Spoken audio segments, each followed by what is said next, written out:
Good evening, and welcome to the Crown Hill Journey. I'm Christina Apt, your guide on this journey. I'm also the author of the book, Crown Hill.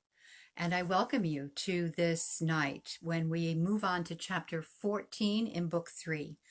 And before we do that, I just thought I would do a quick review of anything that's important that you know from last night to carry over into tonight.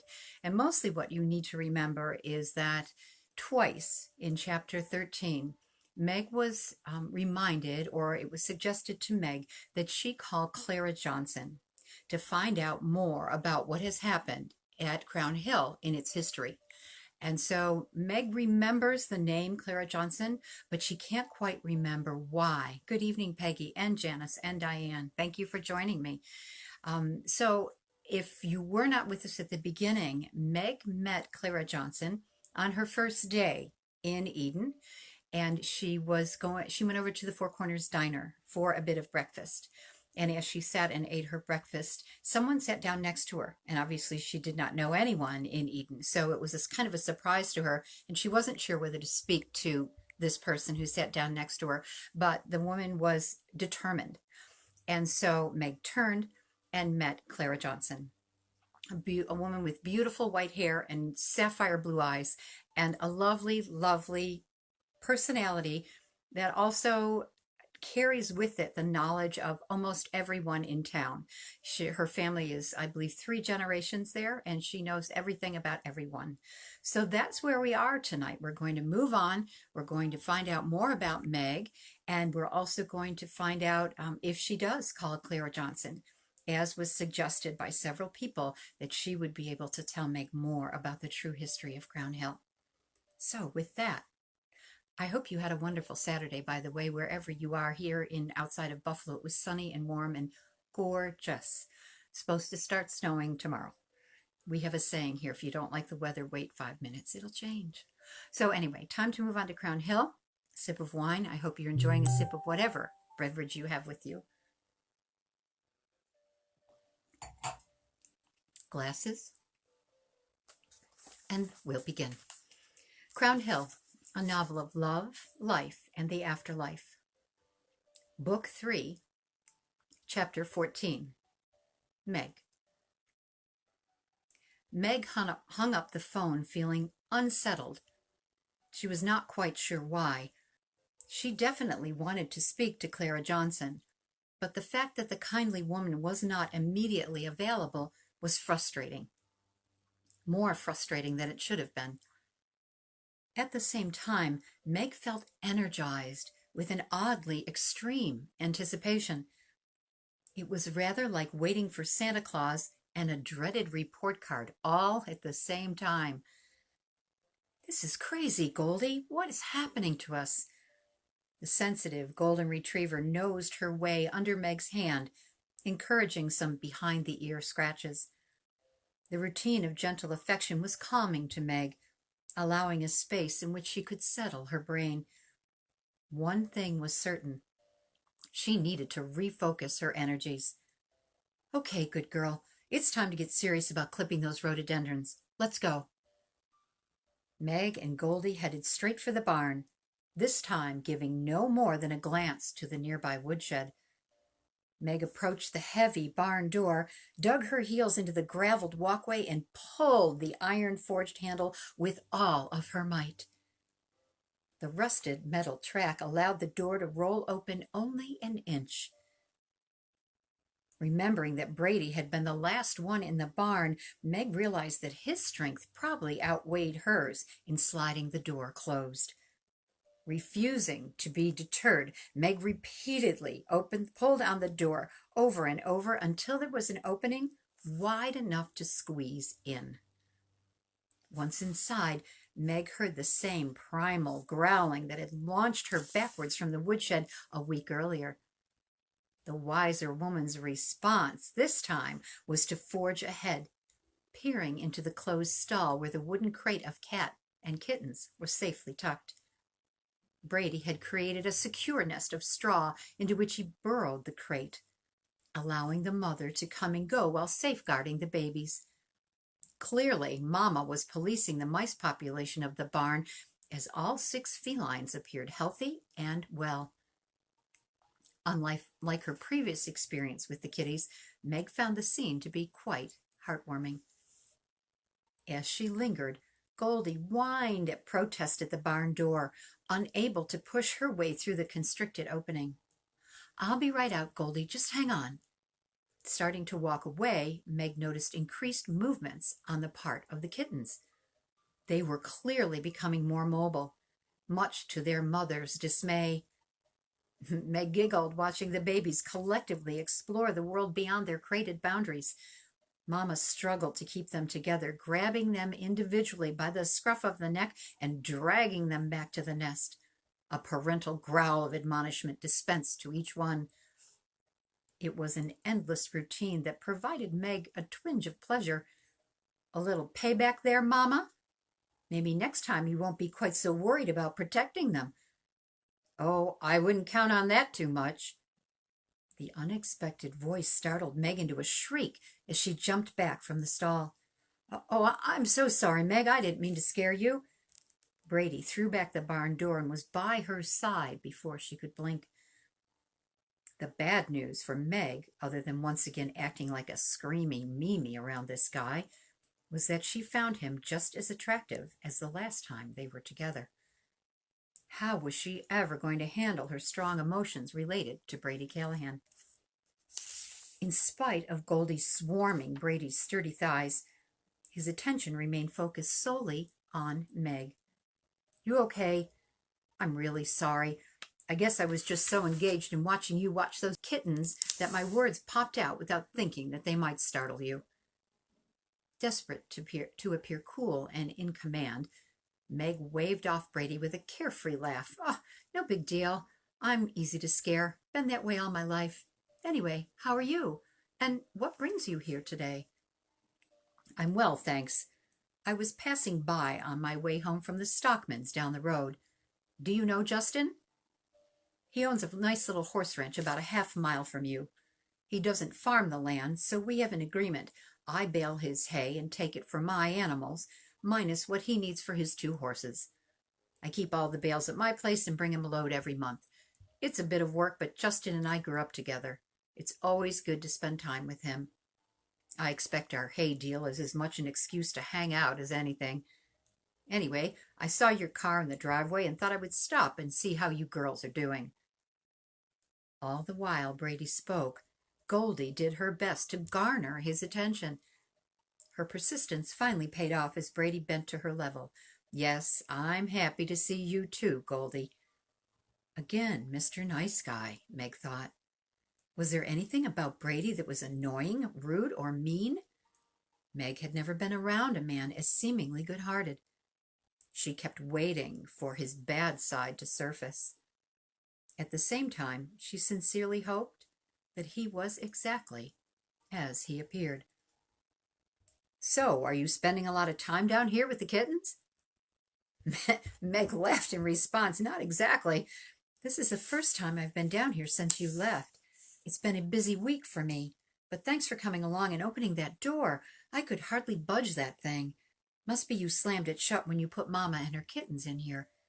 "Nah, just needs some oil on the track, and then it needs to be used. Have you got any oil handy? I'll be glad to get it working for you." Meg hated that about Brady Callahan.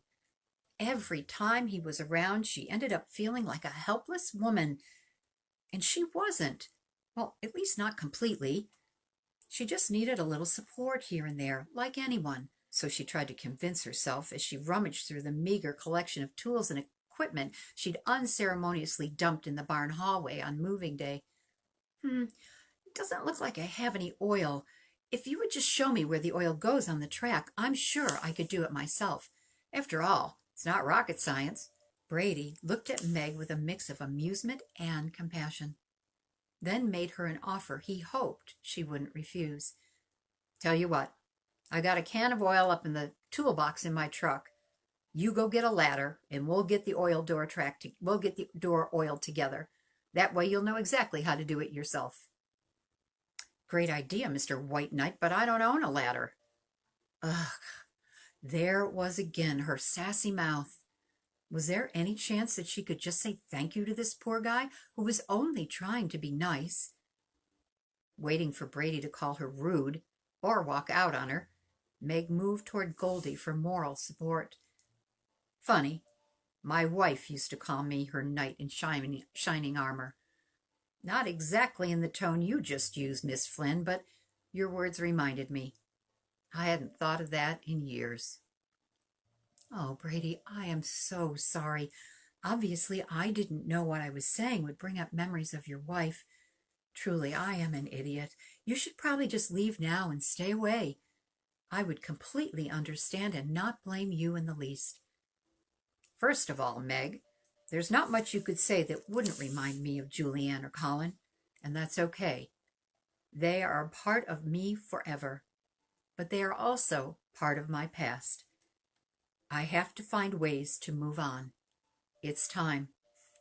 And as for staying away from you, I'm not easily dissuaded when I find something or someone I like. And Meg Flynn, I definitely like you. As he finished the sentence, Brady stepped closer to Meg and slowly matched his lips to hers. It was the perfect first kiss, tender with a strong edge of passion that let Meg know this man was determined. As he stepped back, Meg felt as if a favored blanket was being taken away. Oh, how she longed for the comfort of Brady's body to experience the full promise of that kiss. Tell you what, I'll pull my truck down to the barn and we can stand on the tailgate to reach the door track. Then when we're done with the door, I have something to ask you. Come on, Goldie, let's go get the truck. With that, Meg was left standing alone in the barn hallway, breathless and dazed. Oh, Lord, what are you getting me into now? Though raised in the faith, Meg was far from a devout Catholic. Yet she prayed and believed in the power of prayers. It was that belief that got her through some of the darkest nights of her marriage to Cal, and what helped her take the first steps to her new life.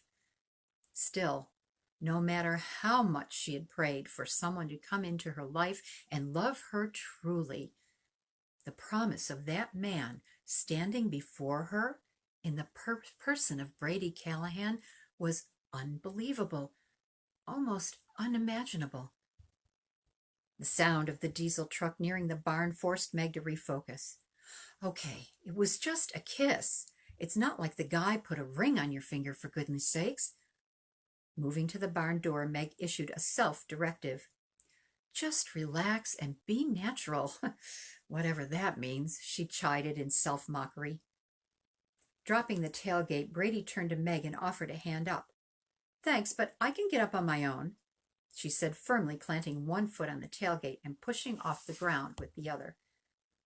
Hopping up next to her with Goldie close behind, Brady pulled a small can of oil from his back pocket. Okay, now if you take a look at the door, you can see that it rides on a wheel that slides on this metal track. Meg needed to move closer to Brady in order to view the door's mechanics. However, she was pretty sure that she did not need to be within touching distance of the appealing man as long as the memory of that kiss lingered.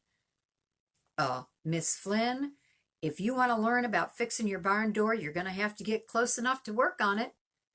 Brady taunted her with a knowing grin as he beckoned with an outstretched hand. I can see it from here, and I'm not totally unfamiliar with such doors. I understand what you're talking about, so just go ahead and oil the track. Meg was not going to be undone by Brady Callahan's charm. Suit yourself. Brady turned his attention to the door track. After liberally applying the oil, he hopped down from the truck and began working the door back and forth across the metal guide rail. Within seconds, it was gliding like a sharpened skate on ice. Meg was grateful and impressed. She was also thinking about the list of farm repairs looming on her kitchen bulletin board. No doubt, Brady probably could handle every one of them. Okay, the only thing you have to be careful about is not to slide the door too fast and too hard. It moves easily now, and if you put too much muscle into opening it, it could come off the track. Meg felt a sense of embarrassment as Brady continued to guide her through the repair project.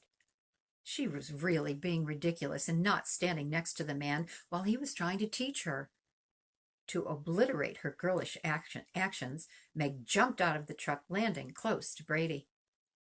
The electricity between them was immediately reestablished like a jolt from a faulty wire. However, their connection was tempered by the airborne arrival of Goldie from the truck bed onto the ground between them.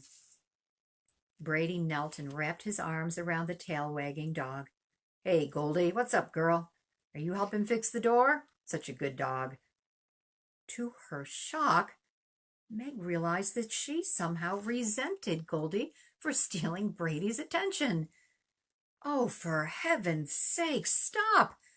You are absolutely wound up over a 2-second kiss that probably was no big deal to this guy. Settle down and get a grip, would you?" "Thank you for fixing the door." Meg tried to get back into a comfortable rhythm with Brady. "I appreciate your help, as obviously I am not prepared with the proper tools or the knowledge for such repairs. But now at least I know how to take care of it myself once I get better organized." Trying some humor to lighten the moment, Meg added, "Also, I'll do my best not to throw the door off the track with my Wonder Woman muscles." Grinning in response, Brady replied, "Not a problem, Meg. I'm happy to help. And if other things come up around here that you can't manage or don't know how to fix, just give me a call. That's a great offer, Mr. Callahan, or would be, if I had your phone number." This time Meg's sass provided her a certain sense of security. Nothing like a protective wall of smart retorts, she thought to herself. "Is that so, Ms. Flynn? Well, we can fix that right here and now." Grabbing a pen and paper from the console of his truck, Brady scribbled away and then ripped the sheet of paper from the pad. "Here is my phone number with my name as well, just in case you forget who I am again." Brady had his own style of sassiness that he liked to share. It had just been a long time since his heart had felt playful. "And now I need to get back home. Still have a few chores to tend to before I call it a night. But I have something I'd like to ask first, Meg, before I leave." Unsure whether to be nervous or excited, Meg simply smiled and nodded. Going mute was akin to being sassy in her arsenal of self-defense mechanisms. "I'm sure you know that Monday is the 4th of July. I was wondering if you don't have plans already, if you'd like to picnic together." Images of fried chicken and red checkered tablecloths filtered through Meg's mind.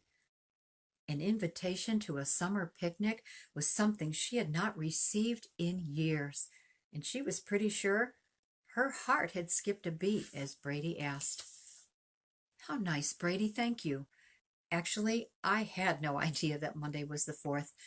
I guess I've been so wrapped up in getting settled and starting my job. So, where would this picnic be exactly? And would there be other picnickers with us?" Brady chuckled at the question. "Well, I kind of thought we could figure that out. That is, if you say yes." Meg wasn't sure that she was ready to debut at some big holiday picnic on Brady Callahan's arm, but she also knew that she didn't want to refuse his invitation. "I'd like to picnic with you on Monday, Brady, but to be truthful, I'm not quite ready for a public outing with a lot of people. I'm still getting settled in Eden and trying to figure out how a small town operates. It may sound silly, but I'm just not used to people being involved in everyone's lives, as seems to happen around here." A broad grin broke across Brady's tanned face, firing his eyes into an intense blue glow. Meg found their color almost iridescent and felt their powerful pull on her heart. "Meg, I was born and raised in Eden, and sometimes I can't figure out the folks who live here. And I totally agree. I don't need an outing with a lot of people either. So how about we plan a nice picnic dinner and enjoy it here on your farm, or at my place if you like. Then, if we want, we can go into town at dusk and watch the fireworks at the Legion Field. They set them off there every year, and the whole town goes. But we can park my truck in a far corner of the Legion Field and watch the fireworks from there. That way we won't have to talk to anyone, and hopefully no one will start talking about us." That sounds pretty perfect to me, Meg replied with a gentle flirtation. Good, because I think you're pretty perfect, Margaret Rose Flynn. Such a sappy line, and who ever called her by her full name but her mother? While her mind was logically dissecting Brady's words, her heart was completely adrift in their sweetness. Again, Brady moved to her and connected their lips, this time with more power and passion. Once, then again. It was Meg who finally stepped back and disconnected their magnetic field of attraction. Didn't you say you had work to do at home? Meg delivered the question teasingly, but with an awareness that she needed to get away from this man before she abandoned the small shred of self-control keeping her clothed and vertical. Brady winked and gently caressed her cheek. Yep, that's what I said. But there are times when work can wait. Oh, no, you don't, Brady Callahan. You're out of here. You go home. Go on, get. The playfulness in Meg's tone caused Goldie to bark in a joined chorus. As she bounced between them, Brady and Meg shared a glance of newly realized emotions. It was a moment that both understood as rare and deserving of protection. All right, ladies, I'll go. But at least we need to talk tomorrow about the picnic. How about I give you a call once I'm done with chores and church? Ah, yes, the perfect man and his perfect Sunday, Meg thought. Talking tomorrow would be great. By then we should both have an idea of what foods we want to make. I have a pretty awesome fried chicken recipe that really isn't fried but tastes like it. It's so yummy and healthy, too. What foods we both want to make? You're expecting me to cook, Meg? Why do you think I asked you to picnic? I'm expecting you to lay out the whole deal. Fried chicken, potato salad, and of course, homemade pie. Brady lost the end of his menu description in good-natured laughter. The happiness regenerating in his heart was invigorating. Sorrow had been his life pattern for so long that Brady believed it was all he would ever know. Now, without forethought or plan, he was becoming involved with this beautiful woman who was reminding his heart how once again to smile. I'm sorry, Mr. Callahan, but where I was raised, the one who does the inviting is the one who does the cooking. So perhaps I'll just leave all the food to your doing. Meg was not about to let this guy think that he could kiss his way into her home-cooked meals. You know what? You're absolutely right, Meg. I did do the inviting, so I will take care of the picnic. All you have to do is show up and enjoy. There, done. Now, I have got to get home. I'll talk to you tomorrow about a time and a place. Bye, Goldie girl. With a wink, Brady jumped in his truck and drove away before Meg could manage any kind of a sassy retort. The idea of Brady taking full responsibility for their picnic intrigued Meg as she and Goldie strolled from the barn to the house. It felt odd, but also satisfying. Meg had never been around a man who wanted to cook and care for her. I could get used to this, Goldie. This might be all right. The ringing telephone prompted Meg to make a quick dash into the kitchen and answer the unknown caller. Hello? May I speak to Meg Flynn, please? This is she. Hello, Meg. It's Clara Johnson. I've been waiting for your call.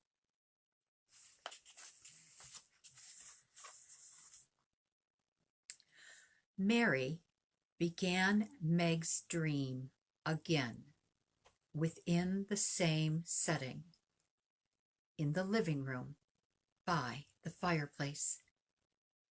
She made sure that Meg was comfortably settled, surrounded by a loving sense of those in life who had cared for her. Then, gently, from among those gathered, Mary approached. Meg, it is wonderful that you have come to Crown Hill, and I have waited to welcome you for such a long time. Now that you are here, know that your life will be surrounded by beauty and love each day as Crown Hill wraps its protective embrace around you. As I witnessed Mary approach Meg in her dreams, I wondered if this woman's character and strength, dealing with the spiritual essence of a home, was challenging for any soul. Only those with the unique willingness to believe in a world beyond their own could engage. Of those, only individuals of the greatest heart could withstand and ultimately connect. As I observed Mary reach out to Meg, I wondered if she was one of those brave-hearted few. Meg, it is my deepest hope that we can become one in spirit, as we have much in common. I too once lived in this wondrous home and experienced the joy of crafting a safe haven within each room and every space. However, my time here was under the control of a man possessed with an angry and violent nature. It was the only true sadness to intrude into my life here at Crown Hill. It was also the cause of my death, and the reason I am here in this place with you now. A violent end to my life wounded my spirit so deeply that I have been trapped here on earth ever since, where I do not belong nor wish to remain. Meg, I know that you can understand the circumstance of my life that has led me to this place, as you have lived the same. It is that common connection, along with your inner strength and true heart, that I believe provide you the power and ability to help release my spirit. Meg responded with restlessness in the downy comfort of her bed. Moving to soothe her, I encouraged the gentle night breeze to follow the moonlight streaming into her room. The embrace of the warming air restored a peaceful comfort to Meg's sleep. Wanting to ensure her continued tranquility, I reached out to Mary. Proceed with gentle care, dear friend. Meg has only been with us a short time. Yes, she possesses the strength you seek, but she also has her own wounds to heal. You cannot ask greatly of her before she is able or ready. Indeed, Crown Hill, I know your words to be true. I know that a soul's strength can be diminished in the healing process. Yet I can also feel the power of Meg's nature, and I trust that the universe has brought us together at this time for a true purpose. In support of both our spirits, please, please stay close and comfort Meg as I continue. Honoring her request, I gathered my comforting powers around Meg as Mary once again approached in her dream. Meg, have no fear of me or of those who appear around me. None mean you harm. As for me, I humbly ask of your powerful strength and energy to heal my soul. I know that you understand my being, and I have strong faith that as you come to realize our shared life in Crown Hill, you will help our spirits touch and eternally connect. Mary's passionate thoughts reached Meg as she slept. In the depth of her dream, it was clear that Meg connected with Mary's pain, as well as in her devotion to my being. She showed no fear, no hesitation, only a strong desire to become a part of Mary and allow the same in return. Finally, Mary released the sleeping woman from the dream in a restful state. Crown Hill, it is enough. I have done all I can do. I have given Meg a true understanding of our shared spirits, and she has responded with an open heart. I am hopeful that she will remain connected and stay strong, no matter how unsettled our spiritual journey may become. That is my hope as well, dearest. And I am grateful that Meg appears willing. Now, let us leave her. Allow for the needed sleep to foster within her spirit the strength and resolve that she will need. As for you and I, let us settle into the soft glow of the moonlight and await the new day with hopeful hearts. As Mary and I joined together, I left Meg with the soft sounds of cicadas making love in the velvet summer night and the sweet scent of her favorite roses. So, Brady, Clara, Meg, Mary, so many things coming together all at once right now, right? We've laid such a big framework through the first 2.5 books of this story, and now it's all starting to connect, and it's getting pretty exciting, especially the part with Brady and Meg. I loved them as a couple. I didn't know them. This third book is mostly imaginary. The first 2 books were people who really lived at Crown Hill and their historical lives that happened there. But this last chapter was imaginary within the framework of the first 2 books. So Meg and Brady came to me unknown. I met them just as they met each other. And they spoke very clearly in my mind that they were attracted to each other and felt as if they could find a life with each other. And that was a wonderful element that came to me in this book, and I hope you're enjoying it as well. So thank you all who joined me this evening. It's special to be with you on a Saturday night, any night, but Saturdays are special nights. I'm glad you were my Saturday night date. I hope you have a wonderful rest of the evening and that your Sunday is a good and blessed and peaceful one wherever you are and whatever you do. And I hope you'll join me again tomorrow night at 7:30.